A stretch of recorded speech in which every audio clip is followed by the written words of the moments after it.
Ethiopia takes issue with US President Trump's remarks on its Grand Renaissance Dam. Provisional results show Guinea's Alpha Condé re-elected as president.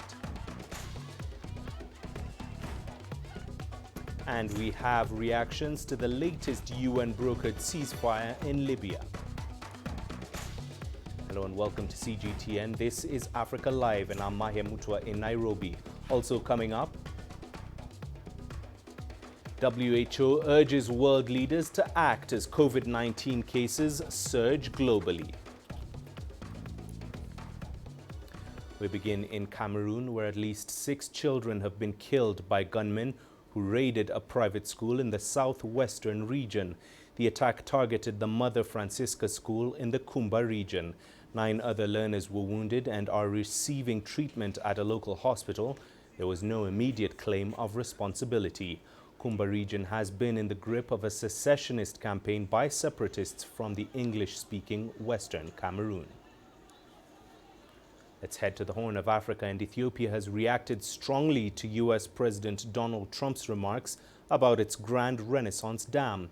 In a statement, the office of the Prime Minister said Ethiopia will not be threatened by any government or entity and has the capacity to defend its sovereignty. Here is CGTN's Girum Chala with more. This is one of the moments that brought all Ethiopians together to voice their anger and dissatisfaction against a statement made by US President Donald Trump. Some have called for widespread protests against those remarks across the United States to be attended by Ethiopians and Ethiopian-born Americans. President Trump, in his phone conversation with Sudanese Prime Minister Abdullah Hamdok, said Ethiopia is building a dam that is preventing the flow of water into the Nile, a claim that experts here say is unfounded and ill-informed. Trump has also suggested that Egypt may blow up the dam. The office of the Prime Minister of Ethiopia has been quick to respond to this statement made by the leader of the United States. The statement said, and I quote, "Occasional statements of belligerent threats to have Ethiopia succumb to unfair terms still abound. These threats and affronts to Ethiopian sovereignty are misguided, unproductive and clear violation of international law." The statement also said, and I quote again, "Ethiopia will not cave into aggression of any kind, nor do we give recognition to a right that is entirely based on colonial treaties." End of quote.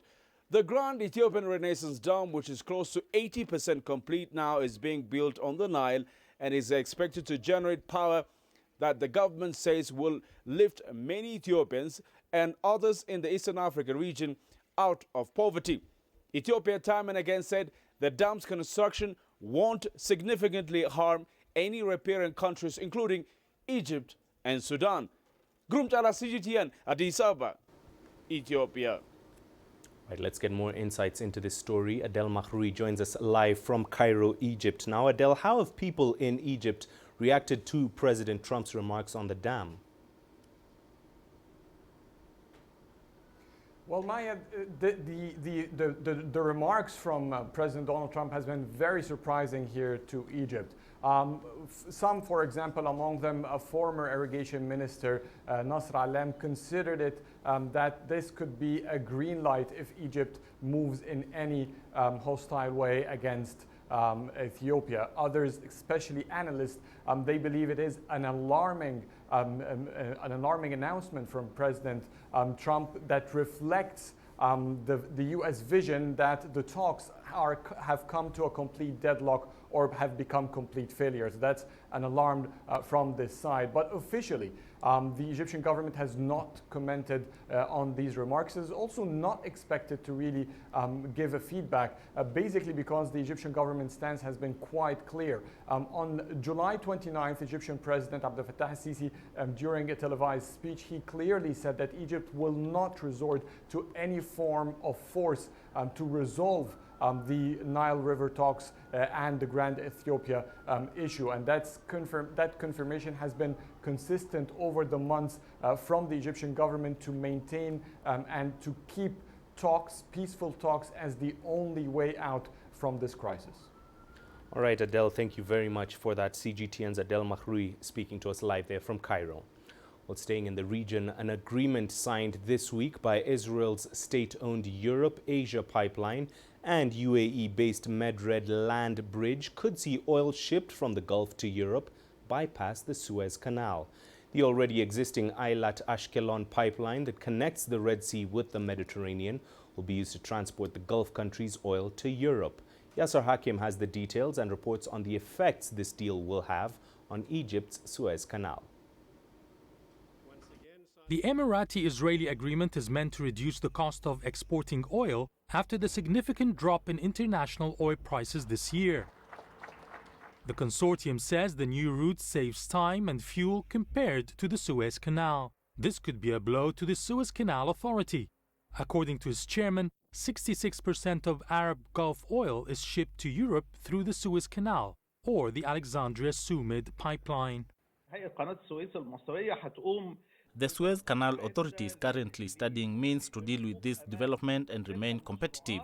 It has been providing incentives, discounts and upgraded maritime services to its clients lately, which kept the shipments flowing through the canal at reasonable rates. I expect the Suez Canal will not be drastically affected by Israel's new project. Nevertheless, it has to give special attention to it, as other neighbors might join Israel's oil shipment project, not for economic reasons, but for political and logistical reasons. The news comes amid already contracted international trade volumes caused by the coronavirus. However, the Suez Canal revenue has picked up in the third quarter of 2020, after dropping by 9.6% in May year-on-year because of the pandemic. The Suez Canal is not just a shipping route, but it has become part of the Suez Canal Authority, which includes several economic zones. These zones have attracted a lot of investments and industries that depend on the canal for transporting goods and raw materials. The aim is to diversify the sources of income. There are huge projects in the economic zones of the Suez Canal. These projects provide services to the clients of the Suez Canal to help maintain its status as the major link between the East and West. As for the industries and foreign investments in the economic zone, they are an added source of revenue to support the canal against any setbacks like the recent pandemic-related recession. Experts say the revenue from the canal, though slightly lower than usual, is in the safe zone. But officials should continue efforts to attract more clients to be able to survive fierce competition in the long run. Yasser Hakim for CGTN, Cairo. The signing of a permanent ceasefire by Libyan factions continues to draw mixed reactions across the world. UN Secretary General Antonio Guterres has welcomed the move, describing it as a fundamental step towards peace and stability in the North African nation. On Friday, the country's warring factions signed a permanent ceasefire after 5 days of talks in Geneva, and Guterres is now calling on the parties to stick to the deal. I appeal to all stakeholders and regional actors to respect the provisions of the ceasefire agreement and ensure its implementation without delay. And I call on the international community to support Libyans in implementing the ceasefire and in bringing an end to the conflict. This includes ensuring the full and unconditional respect for the Security Council arms embargo. And I urge the Libyan parties to maintain the current momentum and show the same determination in reaching a political solution to the conflict, resolving economic issues, and addressing the humanitarian situation. You're watching Africa Live. Here's what's coming up. Provisional results show Guinea's Alpha Condé re-elected as president. And the WHO urges world leaders to act as COVID-19 cases surge globally.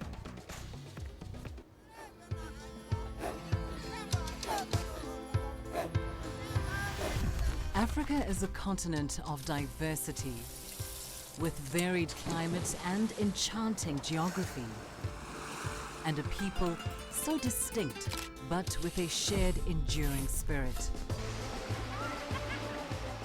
We are at the heart of the continent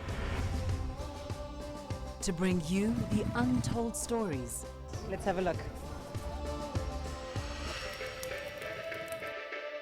We celebrate Africa as it shapes its own destiny. Tunis, Cairo, Syria. Juba, Ethiopia, Tanzania. Africa Live. Find your voice.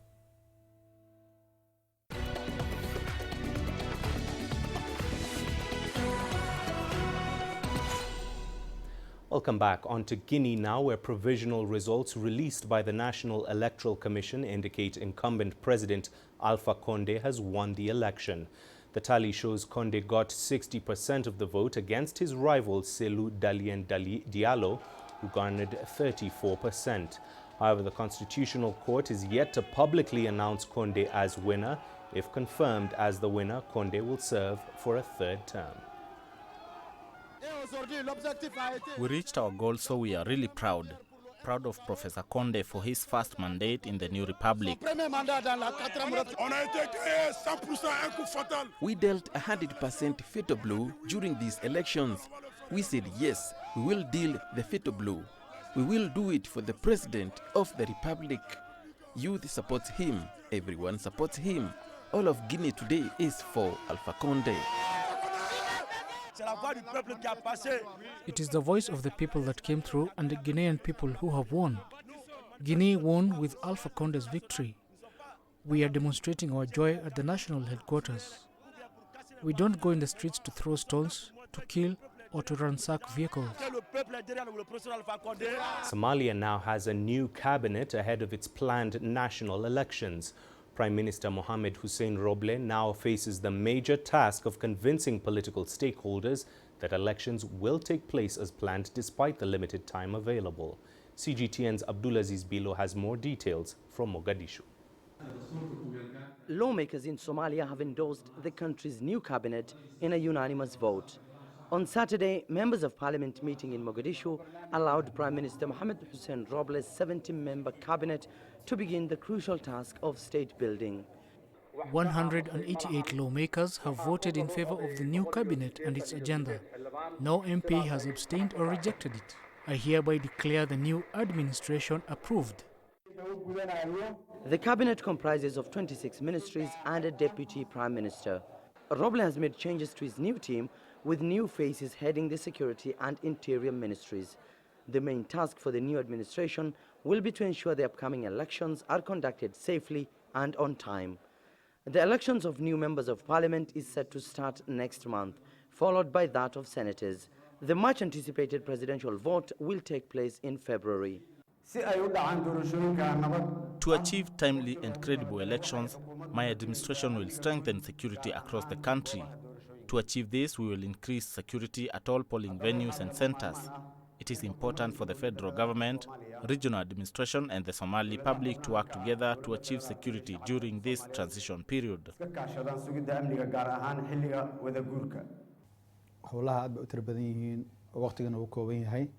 A lot of work lies ahead at very limited time. Starting today, we have a very strict timetable on what must be achieved going forward. Priority will be given to the most important issues. Other key priorities of the new government include the fight against corruption, strengthening economic reforms, finalizing the draft constitution, and tackling the COVID-19 pandemic. Members of opposition parties have also been named ministers in the new cabinet, a move experts say is aimed at creating national unity ahead of crucial elections in the coming months. Meanwhile, political parties and presidential hopefuls are meeting at home and abroad in efforts to come up with their candidates who will compete against President Mohamed Abdullahi Farmajo for the country's top job. Abdulaziz Bilo, CGTN, Mogadishu, Somalia. The World Health Organization says the world is at a critical stage in the fight against the COVID-19 pandemic. Director General Dr. Tedros Ghebreyesus says the next few months are going to be very tough and some countries could be in danger. We are at a critical juncture in this pandemic, particularly in the Northern Hemisphere. The next few months are going to be very tough, and some countries are on a dangerous track.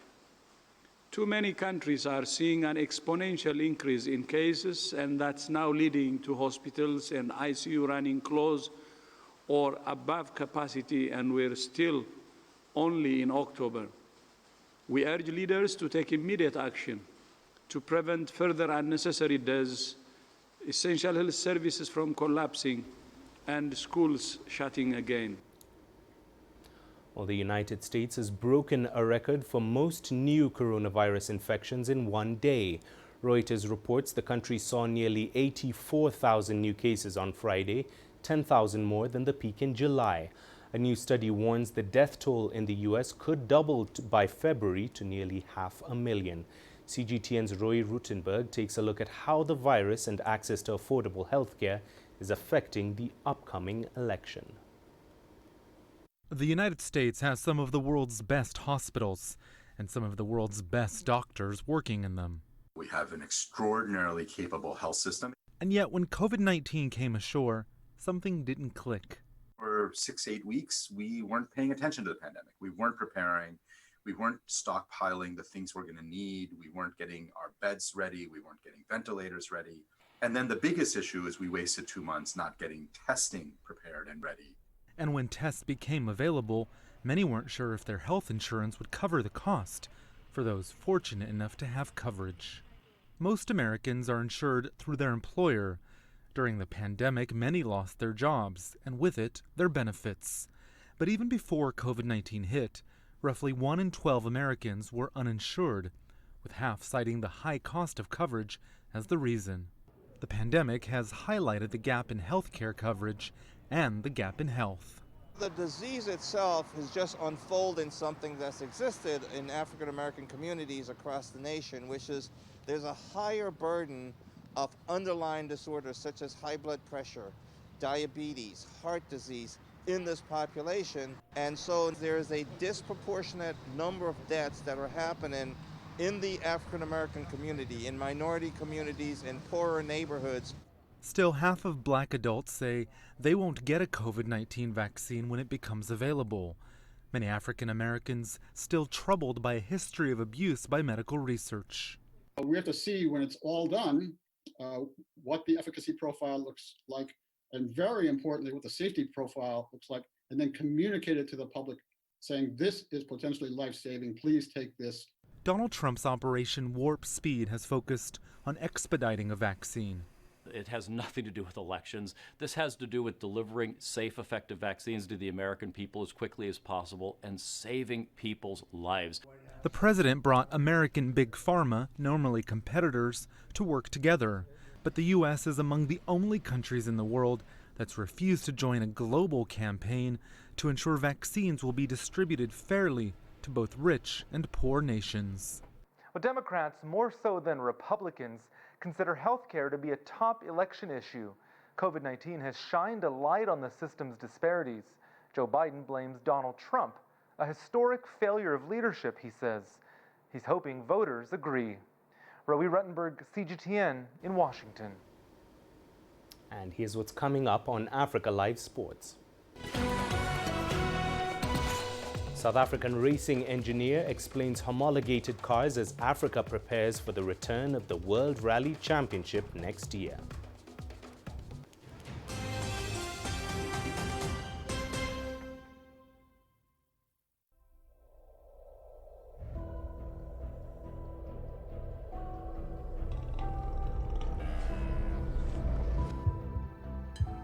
It's just taken me completely out of my depth, but at the same time, it's exciting. It's new, it's different, it's a challenge. It's really exciting.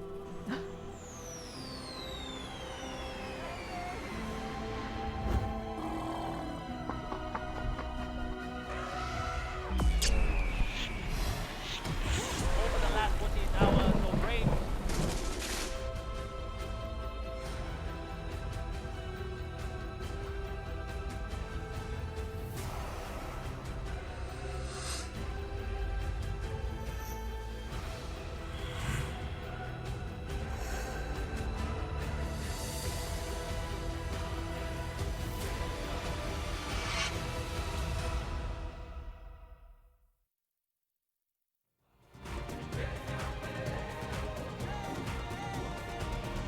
Africa Live. Find your voice.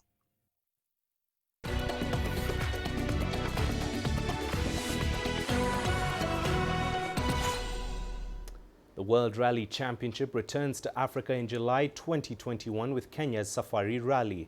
As the excitement builds towards this landmark, we start off in South Africa, where FIA-approved rallying machines, also known as homologated cars, are produced. We tracked down a racing engineer in South Africa to find out more and explain what exactly homologation is. My name is Darren Kelbrick. I am the principal engineer here at Rally Technique. And my main job is to help design and overview the vehicles that we are manufacturing, which at the moment are the R4 rally cars, and to aid in the running and successful racing of these vehicles.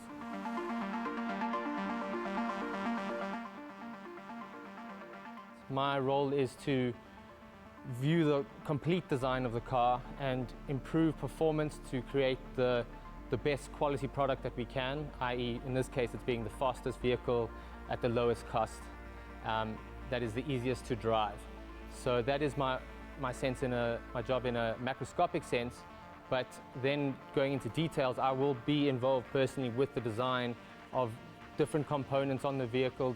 I'll be involved in the ergonomics of the car and the running of the vehicle down to how well the engine is operating and how well the tires are performing.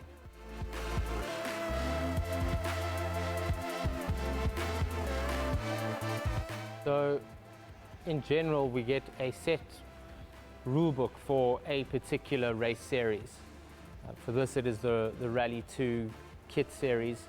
And within those regulations, we have to abide by whatever they have decided is important and have deemed to be set in stone and what we're allowed to change. And to meet their regulations, you have to go through a process called homologation, which is getting the approval of the governing bodies at hand that you are actually abiding by their regulations. They bring in regulations, as with all motorsport, just to keep the competition fair and to keep the costs down.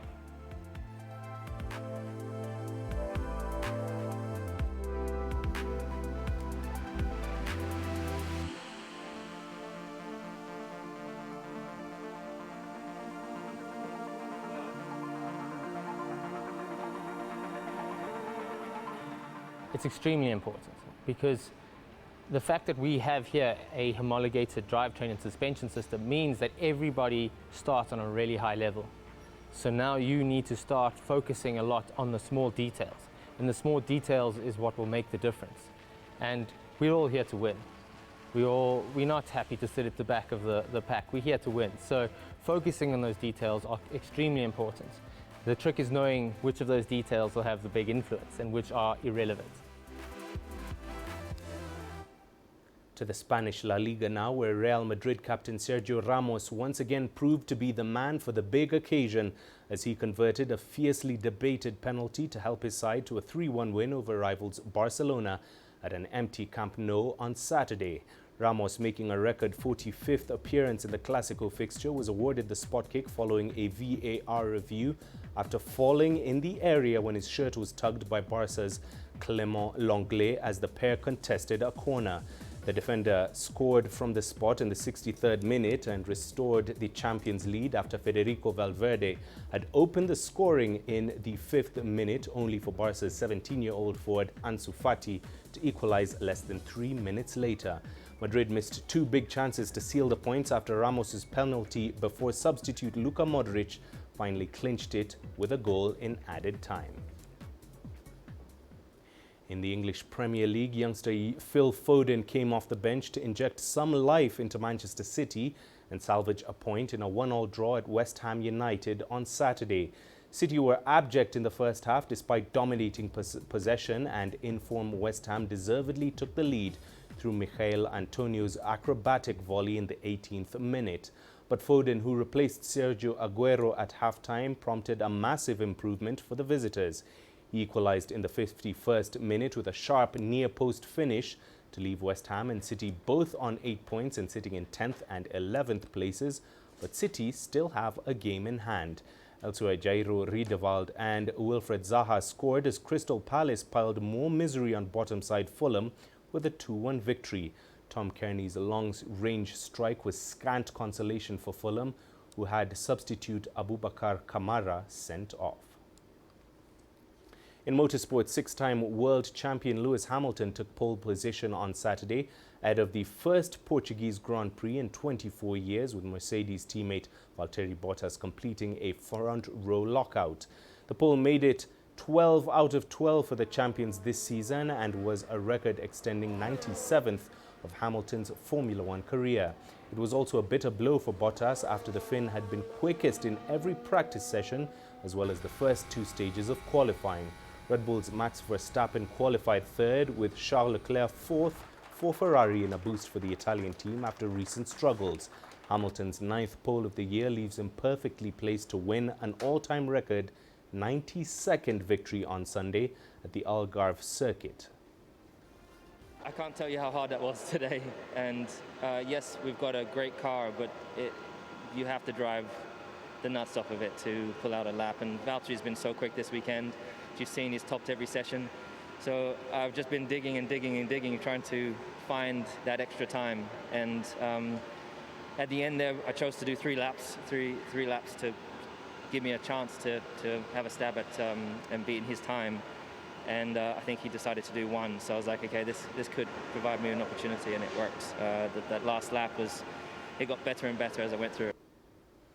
And that's it for this edition of Africa Live. Do remember you can send your feedback to the contacts on your screen to reach us, and follow us on our digital media platforms. I'm Mahia Muta. Thanks for watching. Talk Africa is up next.